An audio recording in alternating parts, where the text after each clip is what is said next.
This is my daily AS200 wagon. It is a completely stock car, besides the lowering springs and an LPG system, and has been reliable so far. However, it always had shuddering from the clutch or transmission when starting to move from a stop, and it has been driving us nuts for a while. A worn dual mass flywheel was one of the possible culprits. Surprise, surprise, it was not. The clutch was fine. As it stood, we had a few options. A new Aisin flywheel would have cost around 500 euros, whereas the restoration of the current flywheel will be cheaper, but it would still cost around 200 euros and potentially could be unreliable.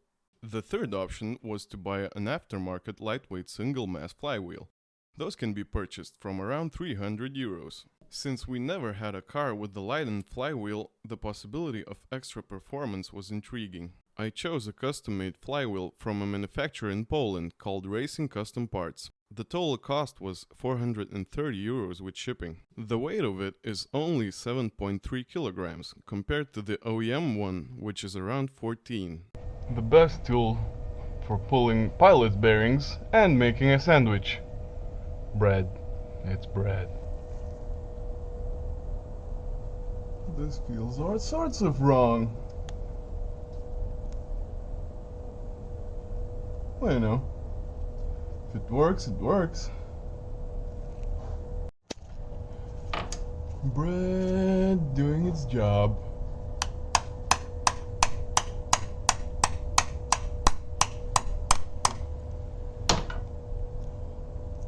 A little bit more.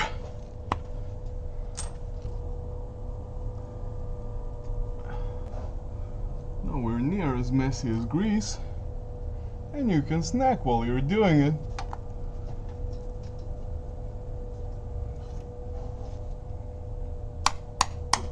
There we go. Dare I say that this needs some cleaning? Well, some parts cleaner and a rag that used to be green will do the trick. Hey, that looks a lot better. Who would have thought? Not perfect, but good enough. A refurbished starter, cause sometimes it wouldn't disengage. So apparently the stock flywheel bolts are too long for the lightened one. So I thought that the seller of the flywheel failed to mention that I need custom bolts, but apparently my car had a replacement flywheel. As you can see, the center is much thicker than on the stock one. So yeah, that was the problem.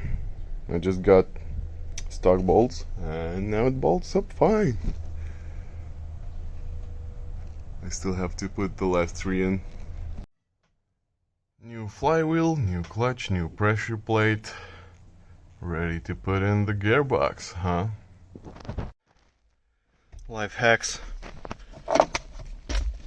for the top transmission bolts.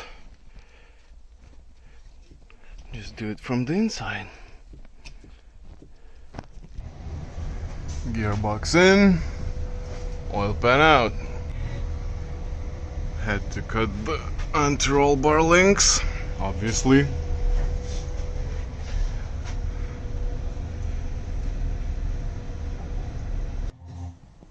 Oil pan in. While having driven around 2,000 kilometers after replacing the flywheel, I have mixed feelings about it. The pros are much faster revving and slightly faster acceleration. It's cheaper than a new Aisin flywheel and bragging rights, but it does have some drawbacks. Hill starts can be a pain if carrying passengers or heavier loads. Gear changes are not as smooth, and it has an audible rattle from the outside of the car.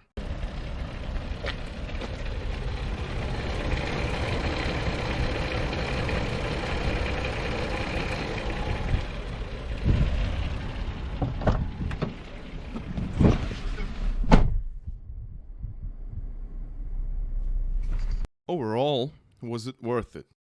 The short answer is no, just by pure preference. I don't like it in my daily, because it gives the car more noise, vibration and harshness. And a slight increase in acceleration is not worth it in my opinion. Although it improves throttle response massively, I'm considering swapping it over to the Turbo IS200, as it has a stock flywheel in good condition, so that would be a win-win.